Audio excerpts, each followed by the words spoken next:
daydreaming, and remember, daydreaming is acting like a metaphor for video games, TV, etc., can give us experience and creativity. Mitty's dreams show a startling lack of creativity though. Through him, we see the little man dreams the little man's fantasies. He is not creative enough, not sufficiently individual enough to create his own. Each of his dreams follows a stereotypical archetype seen in Hollywood. He dreams of being a soldier, a doctor, and a crackshot bad boy. Rather than having an individualist fantasy of his own, he relies on pop culture to disseminate what is and is not desirable. His absorption into the group mind of popular media removes any vestige of individuality in him, which paradoxically makes him appear more individualist in a way. This is because with his passive, withdrawn, resentful, anxious personality being so partial towards daydreaming, he stands out by being the only character that retreats into fantasy. Mitty rejects the set reality in favor of his own, or at least an alternative given to him, which makes him stand out. But since he is not creative enough to make a brand new reality, he borrows from artificial fantasies created by others. Through this, we see that Mitty is not gaining creative experience from his dreams, like how people passively consuming content on TV are not using much of their imagination in creating unique scenarios. But if people use their exposure to the creativity shown on TV, or wherever, to better their own thinking, it can be helpful in all kinds of ways. It could help them come up with unique fantasies of their own, which they can use to write a book or make a movie about, or it could help them be a better problem solver by thinking creatively. Escapism only helps when the experiences or catharsis are translated back into reality in some positive form.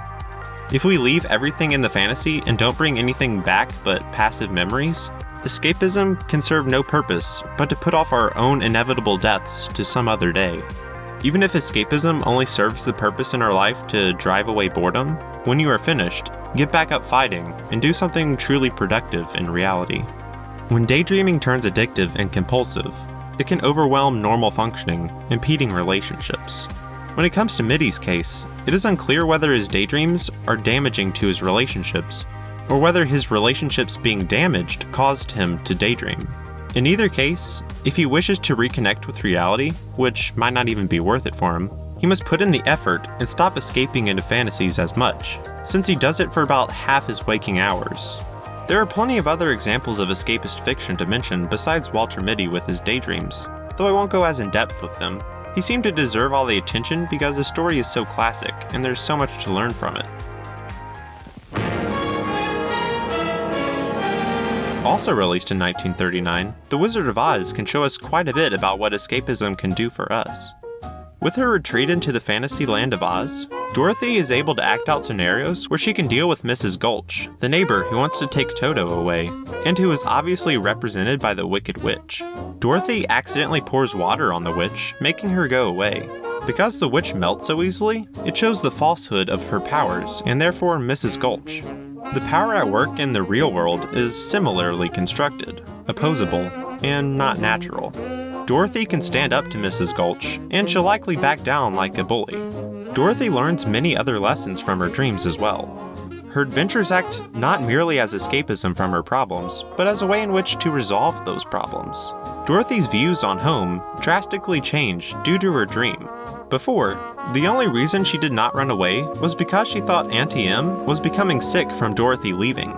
But by the end, her views have changed. Oh, Auntie Em, there's no place like home.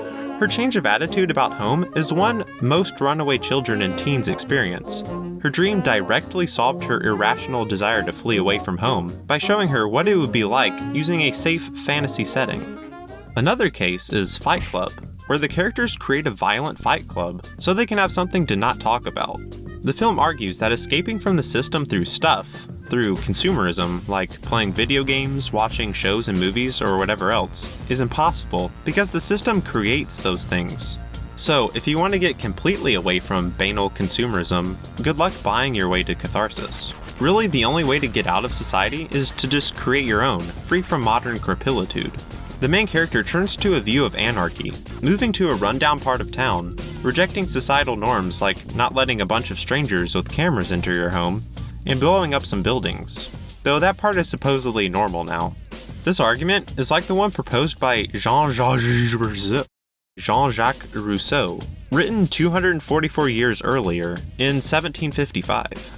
Rousseau's proposed solution to resolve modern strife, including inequality, physical debilitation, and boredom, is to revert to a time before society, back before property, or government, or buildings, or agriculture.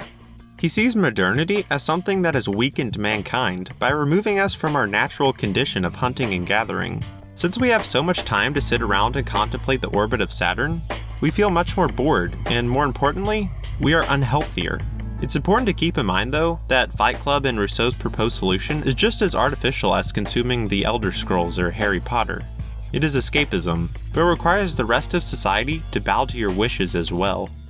Star Wars has meta-escapism as well, at least in a way. Luke has a crummy life on Tatooine, and when his aunt and uncle get killed by Boba Fett, there's no more significance to his life but to leave the planet for bigger and better things. Of course here, Luke's escapism is very real for him, but it again highlights that rejecting mere reality to better oneself in some crazy unknown world can be good and change your perspective.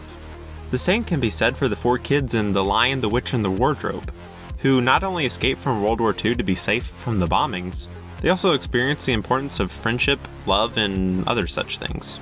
Narnia acts as escapism for them, and it teaches them all kinds of things staying in the house to play hide and seek never would. For us, the reader/viewer, the story teaches us what we are capable of during times of crisis. C.S. Lewis at least partially intended for the books to show that overcoming evil and uniting a nation under a good leader, truly coming together to solve our problems, is possible. Of course, like all fiction, it never happened, and therefore isn't real evidence. But by showing an example of it occurring, the story can nudge us in the right direction. Other examples of meta-escapism that are notable only in the fact that they contain meta-escapism, while also being really entertaining, are Assassin's Creed Black Flag, where the modern-day character works for a company creating a piece of entertainment which takes people back in time to experience someone else's life. This is pretty much the epitome of meta-escapism. Inception, with all its dream foolery. The dream has become the reality. Who are you to say otherwise? SpongeBob SquarePants' Nature Pants, remember Rousseau? The Truman Show, where the main character Harry S. Truman must confront the idea that his entire life is a lie, and he escapes the fantasy. Wait, reverse meta-escapism? Alice in Wonderland, of course with the dreams again, much like Wizard of Oz, only better.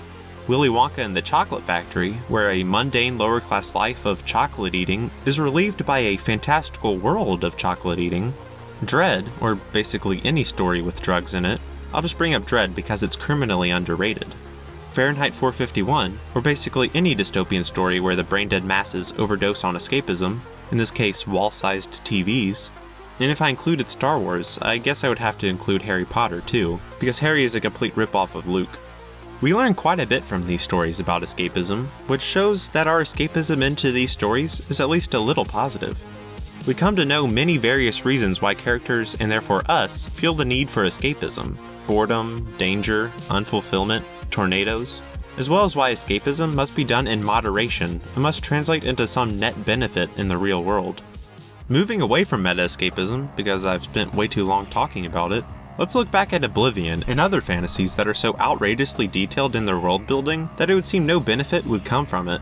How could having multiple fully functioning languages in The Lord of the Rings, or over 139 pages of Star Wars lore, help anybody? It might seem like escapism gone to an extreme, bordering on compulsive and dangerous, but actually these things serve an important function outside of immersion, like I was talking about earlier with Rosan.